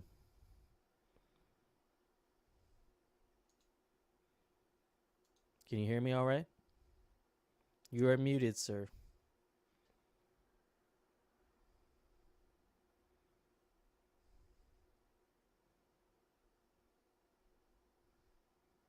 Awkward's being a little awkward right now. Are you having audio issues, sir? Sometimes if you log out of Discord and log back in at that's usually enough to to fix it. Oh, mic issue. Okay, cool. Yeah, we'll give you a minute. I'll pull up your proposal here and just give folks a little bit of context. So we got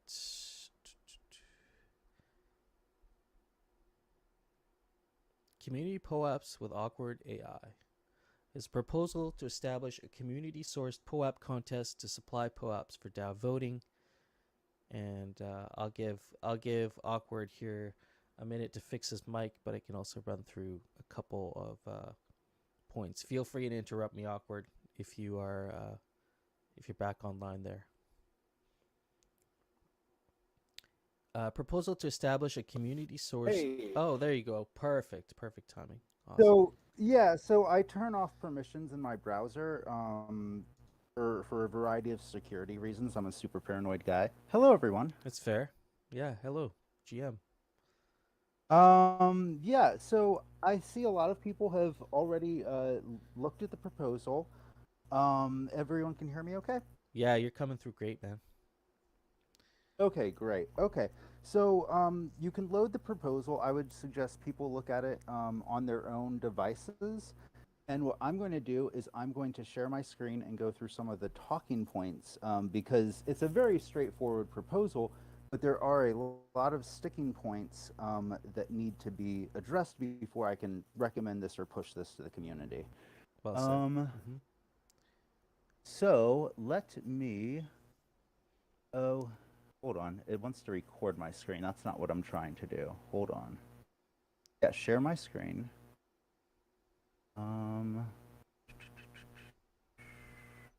Just need to find, where's Discord? There we go. Oh wait, shit, that was the wrong thing probably. Where are you guys seeing right now? My Discord no, settings? we can see there's a screen loading. Well, yeah, it's gone now, but let's do the entire. Okay, here we go. This will fix everything, I think. Anyways, let me just post this anyways. Just so you guys have it and we can talk about it. For sure. My talking points. I haven't had to present on computer in a very long time, but let's go through it. So here's my POAP talk coming up.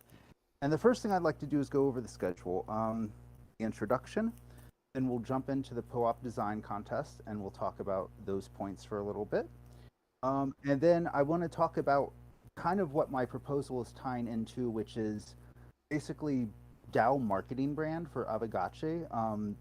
I want to engineer the POAPs in a way, since we're paying for the art already, that we could capitalize on the art that we're already paying people to make in real life physical products that we could sell for a profit and actually pay to keep our presence going in real life at events. So that's kind of where this is all going to, and that's where I'll close out on. So a little bit about me. I'm a Atlanta-based artist. I've been in Bitcoin since 2012. I've been mining Bitcoin. I have 2 degrees. I have one in film and video production. I have one in a bachelor's of independent study for video game development and design also. For a living, I manage film sets and logistics for very large scale events. I work with Apple TV. I work with Netflix. All those companies I've worked for at some point or another. And in my spare time, in my hobbies, I like to make art. I make little DIY electronic toys. I design T-shirts.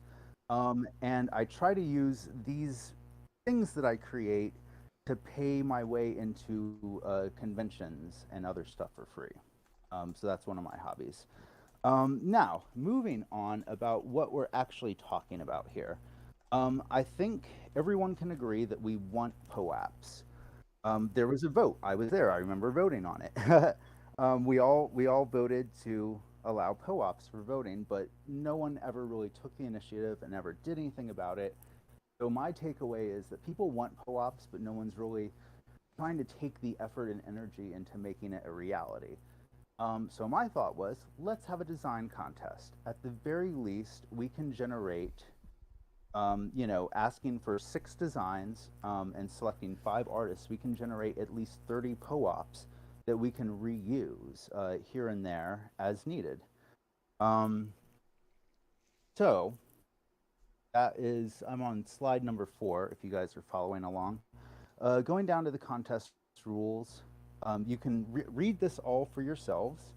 And there's some stuff that we should talk about, which obviously we should, if people like this idea and they want to go forward with it, we should agree on the categories and the iconography, which is something I would ask for Coder Dan's help on. Basically, I mean, I get that. Can you guys still hear me? Yeah. Oh yeah. Yeah. No, I'm just listening in. Okay. Yep. Right. Okay. Like I get that Aavegotchi is kind of an offshoot of Aave. So Aavegotchi is already kind of taking some liberties, basing their brand identity off of Aavegotchi. So how far can we go to create some type of marketing brand for ourselves? If that's the way we want to go, it doesn't encroach on Pixelcraft's IP. And so I have some very generic iconography in parentheses next to my categories under contest rules that you can see. I think it's very self-explanatory, and if people have additional ideas for categories, that's great. Let's put them in the next proposal if this one is a success. Now, moving on, the submission details. This is kind of what I just touched upon in the last point.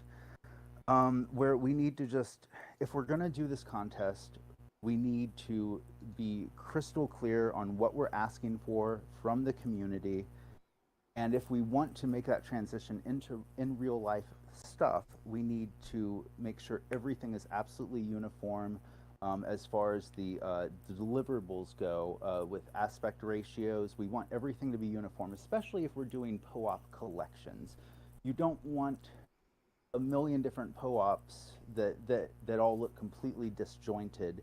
And I'll go into why we want uniformity more when we get to the in real life stuff. But just something that when you see it and you see the way it's designed, like you're like, oh, okay, that's probably an Aavegotchi DAO image. That's something that we would want. And another aspect of all this is I did some research, or I started to do some research into other DAOs that are providing POAPs for community votes, and I didn't see very many. Granted, I fell asleep early last night, but I do not see a very big presence of POAPs for DAO votes, and not that that's like something that that a DAO needs to have, but it's something that would set us apart from other DAOs. Like if they're like, oh shit, look at that. Like the Aavegotchi DAO has 60 POAPs, like everyone that votes on it gets a POAP. That's just another selling point. Like a lot of people are here voting for the experience, but just go over and beyond and do something that sets ourselves apart from other DAOs is kind of where I see this all going. Moving on to slide 7, I'm wrapping payment and implementation and execution kind of all into the same thing because this is all very straightforward. Like the payment that I'm asking for the value that we get, I think it's a good deal. When I first initially floated this idea, I said let's have community design 5 POAPs. We'll pay them out 100 ghosts, and my thinking was 20 ghosts for each POAP. That's not a bad deal for us. And then I added the 6th category because the 6th category was very much needed. And that's when I was like, well, I should really bump up the reward to 200 ghosts, because if you're creating 6 of these things, it should take you about 2 hours to make each one, which comes out to about 12 hours. 200 ghosts it feels like fair compensation. Yeah. Especially if we pivot to in real life merchandise using the same items, then we have the option to give the artist a 10% ROI on profits. Once we take our cut, obviously, and that's a whole other mechanism that we could explore down the road. The time frame. So from the moment, real fast, let me back up and talk about implementation.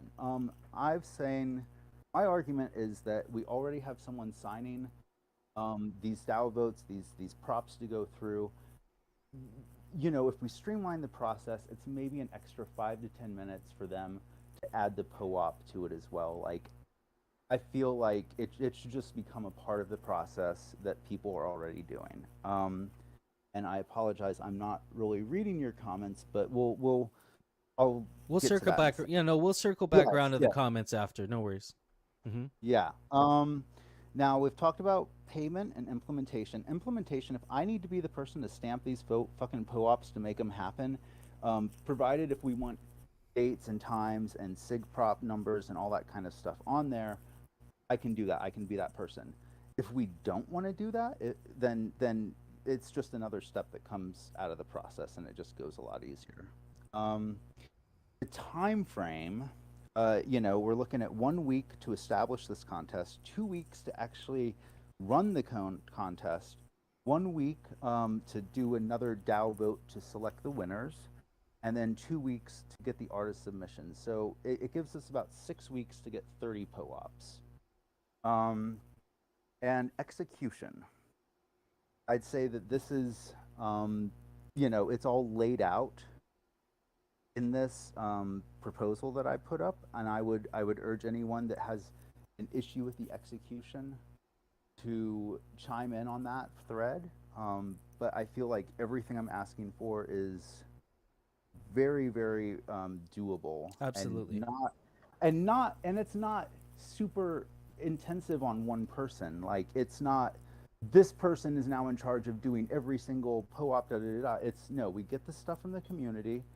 If someone needs to stamp it, someone stamps it, but then it goes into a database where anyone that's doing a prop can just pull it from that database and throw it on there. I don't care how we choose to distribute these things. I don't care if we do them randomly. Let's just get them and then figure that part out, because once we're there, it's just a couple of steps.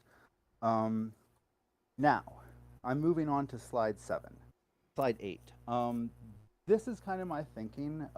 These icons that we got on Fireball GG are the perfect combination of simplicity and illustration of our points. You see these icons. It would not take someone more than a couple of hours to throw something like that together and just get it to us.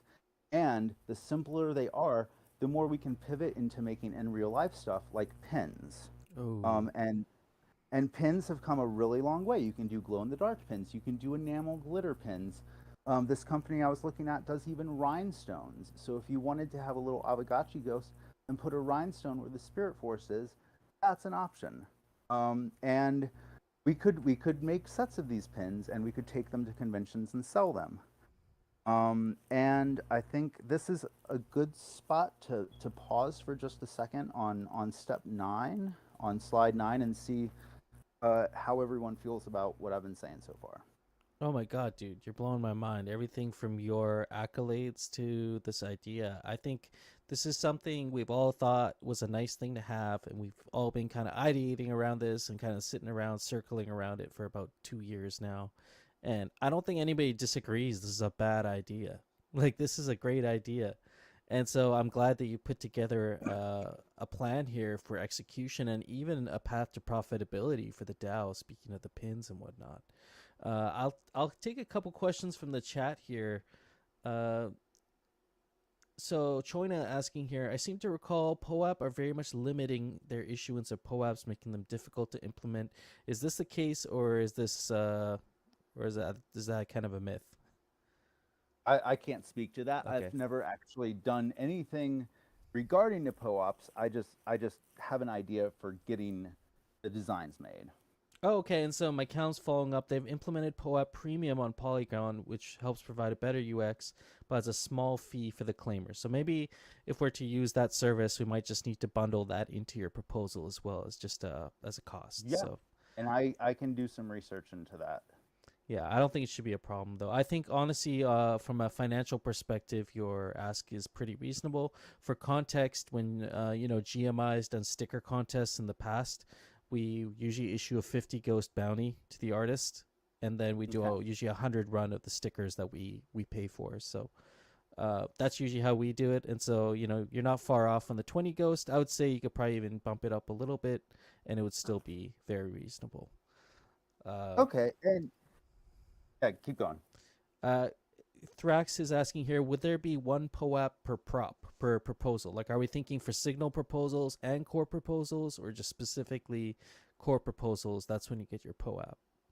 We would have well first off, I don't think we should give POAPs unless a proposal passes. Yeah. Okay. And then like but that also becomes another question. Well, what if the prop is yes or no on something and we shoot it down? Technically, that's a successful vote. So, should it still get a POAP? That's another question that maybe you guys can mull over. But when it comes down to issuance of POAPs, at the end of the contest, we will have 30 POAPs, which means we'll have a pool of 30 to pull from, and there's 6 categories for each one. So really, you would have from 6 to select 2, and for all I care, it could be a dice roll 1 through 6. But once that POAP is used, it would go out of circulation, and we'd have to move on to a next POAP. Once we get to a halfway point, I recommend we replicate the contest again, considering that would take us 6 weeks to get to deliverable POAPs. Like, it's something that we would need to think out in advance. We don't run out of the POAPs and then decide to have a contest. We decide to have another contest when we're like 30% left of POAPs. You know what I mean? Yes. And so there would be a and- stock of POAPs that we can issue for proposals that are gonna upon passing that we could issue, but we never want to have that. We never want that reserve of POAPs to go run dry, because then we'll be waiting. There'll be a 6-week delay to actually even issue the Exactly. POAP. And we're trying to. It sounds like we're trying to make this a really efficient process so that we're not waiting that long to get our POAPs. Yeah. So Coder Dan just put a really good point that at this rate, 30 pull-ups will last about 2 months. Yeah, I don't disagree with that. That's a good problem to have. It's not a terrible problem to have. But it also means that we're issuing a shit ton of POAPs in those 2 months, and that every time a POAP gets made, it's increasing our visibility as a DAO. Like just people randomly looking around on the POAP page goes, oh, the Aavegotchi DAO's got POAPs. Oh, they've man. got a lot of POAPs. And you guys don't even know how aggressive these POAP hunters are. There are people that will never have heard about Aavegotchi in their life, and they will come to Aavegotchi and learn just enough just so they can get their POAP, because they are out there collecting as many POAPs as they can. So Yeah, and like I said, like this isn't what I'm asking for is if it never happened, if we never passed this proposal, it still wouldn't matter because people would still show up and vote. But having POAPs increases visibility. In my mind, it attracts more people to our community, if anything else. yeah, absolutely. And even from a marketing perspective, instead of me posting on social media, hey, I just voted on Agip 69, I can say I got the POAP for Agip 69, and I'm going to post the POAP on my Twitter and show everybody, I voted in Aavegotchi DAO. So Yeah, exactly. And so that's my pitch on POAPs. There is a thread open for it. I see a lot of people, at least 30 something, 40 something people have read it. By all means, if you have ideas, put them in there or throw them on Discord or hit me up. I'm going to try to read these messages after the words, but I got a lot of stuff in front of me that I'm looking at. Anyways, but I'd like to move on now to taking those POAPs and creating a brand identity for the Aavegotchi DAO and what that could potentially look like. I am on slide number 9. here we go. And my pitch is this. You are going to an NFT convention. You are already going to a place that is specifically designed for people that love to purchase loot box already.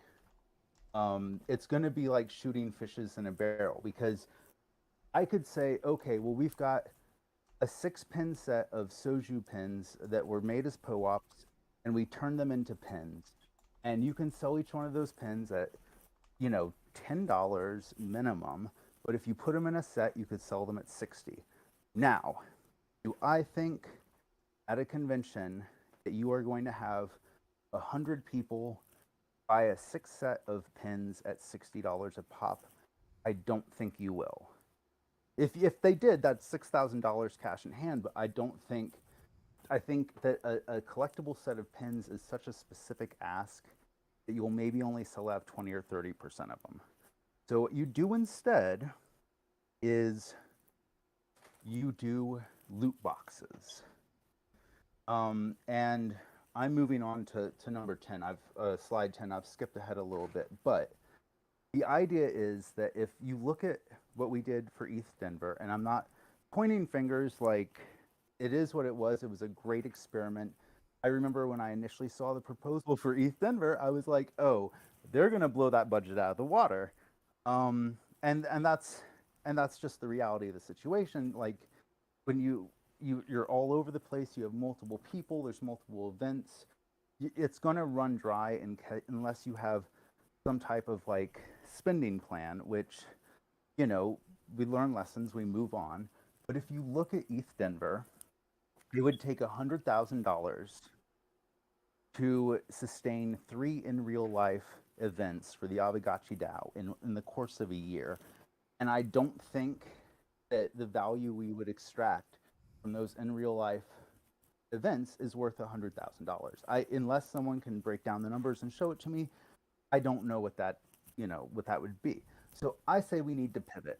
And the case in point I use is when we turned off the curve, we had a whole bunch of DAI Ghost, and a conversation was started like, what do we do with that? Like, obviously we don't want it to languish. We don't want it to lose value. We need to maximize our value with the funds that we have. And so why wouldn't we do that for in real life events? Currently, as it is, we write a proposal, hey, we need XYZ for a live event, and the DAO funds it, and that's an A to B transaction. At the end of the day, that money is spent, it's gone, it's just gone from the DAO treasury. And so what I'm saying we do is, instead of asking the DAO for $10,000 to go to an in real life event, we take we ask the DAO for $10,000, and we turn it into $100,000 worth of product.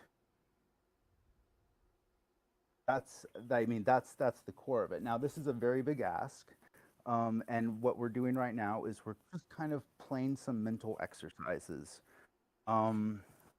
because you could take this $10,000, you could turn it into $100,000 worth of merchandise, and then you could show up and put this merchandise into loot boxes at conventions. You only make 100 of them. They're super limited. They have, every loot box has something a little bit different. But you make 100 of them. I promise you will sell out of 100 loot boxes at a convention and make $10,000 off of 100 loot boxes. And how do you do that? Well, if I was to take a room full of 100 people at a convention and say, okay, does one of these people want to buy our loot box? Maybe. Like, I wouldn't put much stock in that. I would say out of a room of 100 people, one person is probably on the fence 50-50 about buying our loot box. You take a room full of 200 people, one person would definitely buy our loot box out of a room full of 100 people. But take a regular convention that has 30,000 people. You would only need to sell one loot box per every 300 people at that convention to sell out. That's 0.3% of the attendances of a con. And you would sell out and you'd have $10,000 cash in hand off of a $1,000 to $1,300 investment, if you break it down like that. So I was just thinking, awkward. I think we've had a pretty good discussion around the first part of your idea here. How do you feel about maybe tackling the mystery box and the whole second part of this? Well, we do it next week. We do a second segment on it. I think that I mean, this is a lot of big brain stuff here, and I think I'm all for it. A lot of people here seem to really like the idea, but just this meeting's been a little bit heavy. I think I'm gonna look over Yeah, your yeah, slides, and then what we yeah. should No, do is tackle the mystery box next weekend, the second half of your slides here, and really just do a nice deep dive into that as well. yeah. Just okay, we can do that, but just look ahead to slide 15, Okay. uh, where I pitch renting a penthouse suite instead of an Airbnb. Ooh, you got my attention. It's a little bit cheaper, and then you have a place on campus on the actual convention center to throw your in real life events. Okay. But I will leave it there, because yeah, I've talked a lot. I've thrown a lot of stuff at you guys. I think it's a good point to wrap up here for today, but I want to make sure I give ThriveCoin and also Coder Dan here just a minute if you just want to point folks to the XP feature you guys are working on before you peace out. If you can. If you can't, that's okay too. Yeah, I can. Was hoping to get a little bit more time to maybe guide people through it, but essentially what we're working on, I kind of mentioned this on one call before. We are working on a new XP drop system that will enable people to claim their XP and instead of waiting for us to send it out. Much more streamlined, much more efficient. And so the first version of the dashboard is up. I'm just going to drop the link to it. It is live. It's not on the menu yet because it's still kind of in beta. So I want you guys to give it a play and let me know. Feel free to just at me here in the chat or whatever. Let me know if it looks good for you. Are you missing any gotchis? And I do want to make a note here where it says on the UI, it says all Aavegotchis you owned at the block the proposal was created are eligible. So that means, and then from that it says of that subset, only the Aavegotchis you currently own will receive XP. So what that means basically, if you owned 10 Aavegotchis at the time, let's say you owned one Aavegotchi at the time the block was created, and now you own two. There's a chance that that second Aavegotchi that you have is not eligible for receiving XP. That's just how the XP claiming works because your Gotchi didn't vote on that proposal when you voted on it. So that's a change from how we currently do it, which is we currently check all the addresses that voted and we look at the most current, most recent block. We don't look back in time, but this system is going to be looking at the block at which the proposal was created and using that subset of the Aavegotchis of the owner for the claiming. So that's a significant change of how it works now. And I would say it's not either better or worse. I think they both have pros and cons, but this system is a much more manageable for the DAO and Pixelcraft to maintain. So we wanted to get this out and let people start playing with it. So there's currently two proposals that are up. They're both SIG props, the original kinship mechanics and the Rarity Farm Season 5 proposal. So when you sign on, it should let you know how many Aavegotchis you have to claim for each of those proposals, and then you should be able to claim the XP for those Aavegotchis by sending a transaction. So yeah, I'm just going to drop it. I dropped the link here. To check your XP, just replace the URL for now. Just replace the address with your address and then refresh the page and it will load all of your Aavegotchis and all that for you. So yeah, That was awesome. let me know if you guys have any issues. As far as I'm sure the number one question is probably, well, what about the vault? I haven't chatted to Bearded yet, or I chatted a little bit to Dr. Wagme about this, and it's probably the easiest way to handle that will just be the vault will handle the XP claiming for all the vault gotchis. so the owners of those gotchis won't have to go out and claim XP for themselves. But I'll probably be DMing Bearded later this week, and we can talk about it. So currently, this UI does not support anything related to the vault, but the vault gotchis are eligible. It doesn't change any eligibility. Same eligibility. It's just this is a self-serve portal for claiming XP. This is awesome. Yeah, this is a good change in my opinion. Hot curly fry, you got some real unclaimed XP, man. Dang.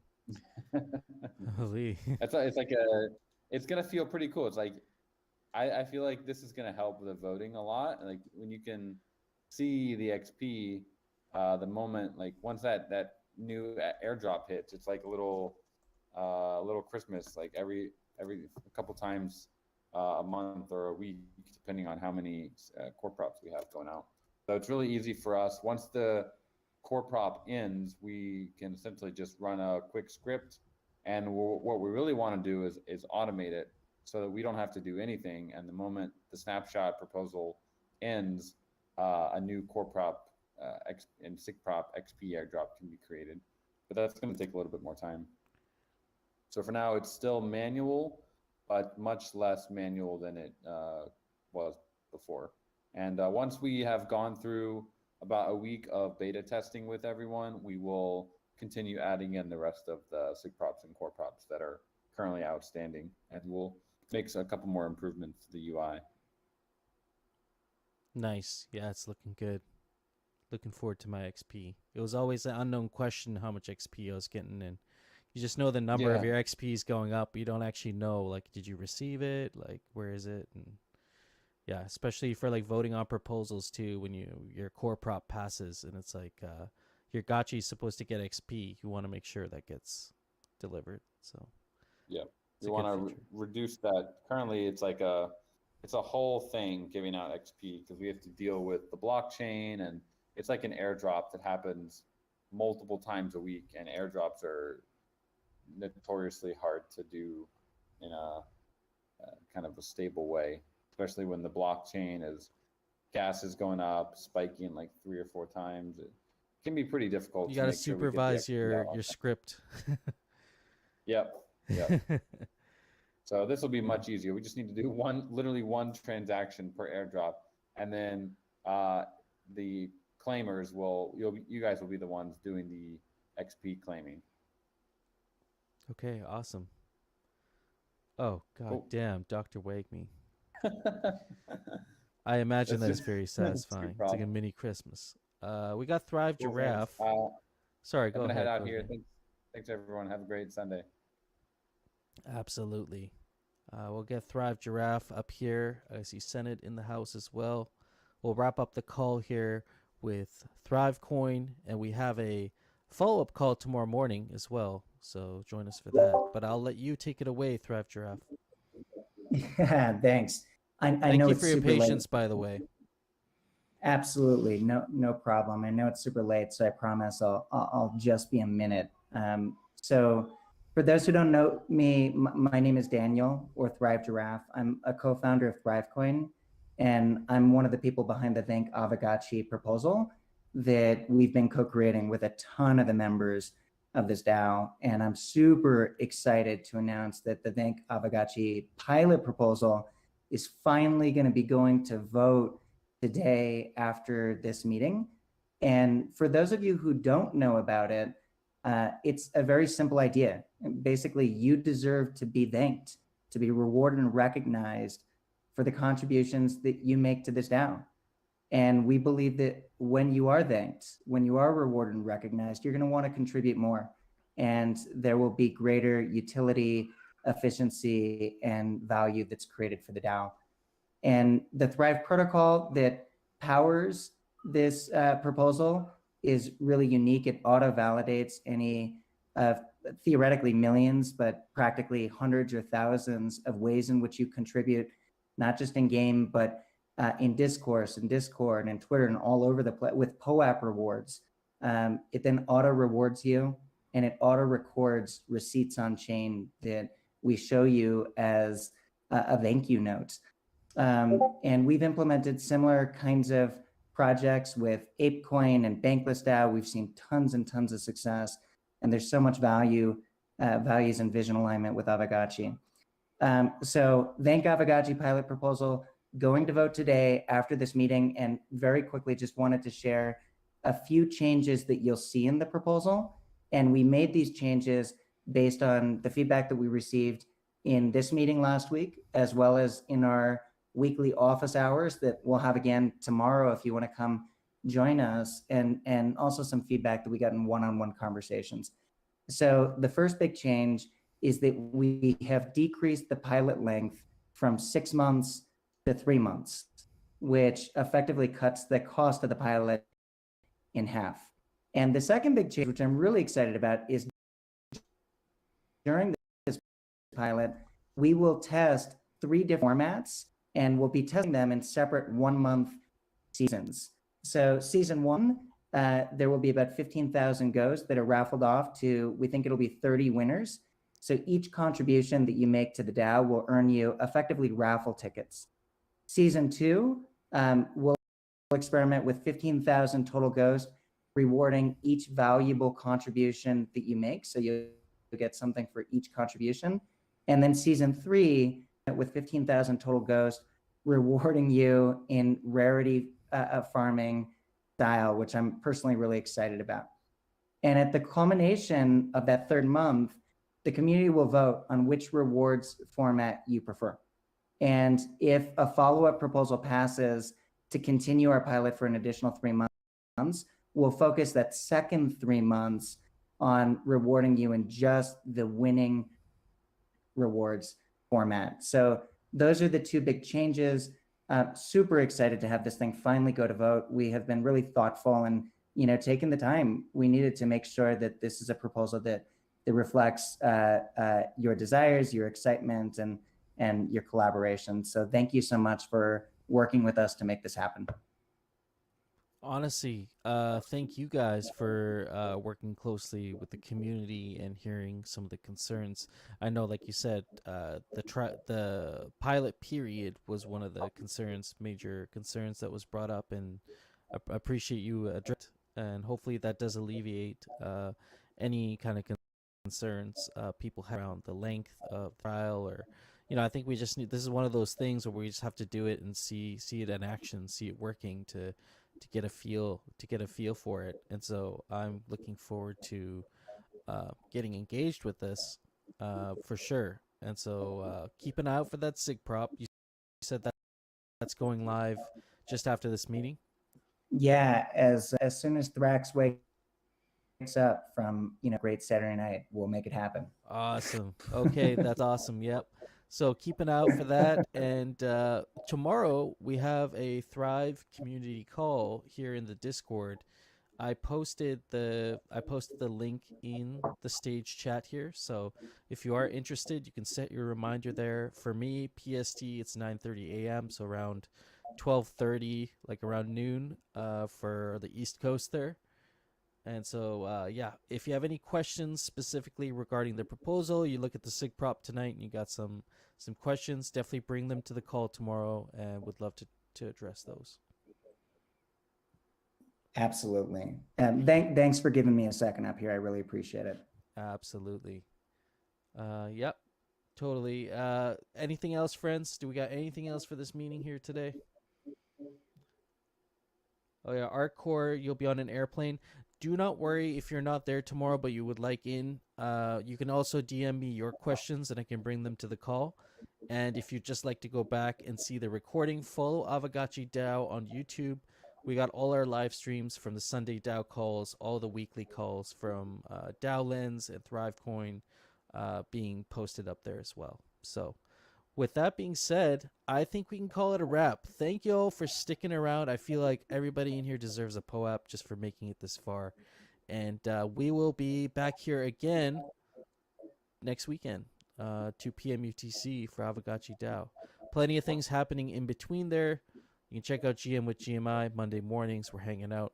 Wednesday evening with Aavegotchi and Jesse Goldencross, chopping it up on Twitter Spaces. And then you know what we do on Friday nights. So Hope everybody is having a good week, or have a good week, and enjoy the rest of your weekend, friends. Peace out. Bye.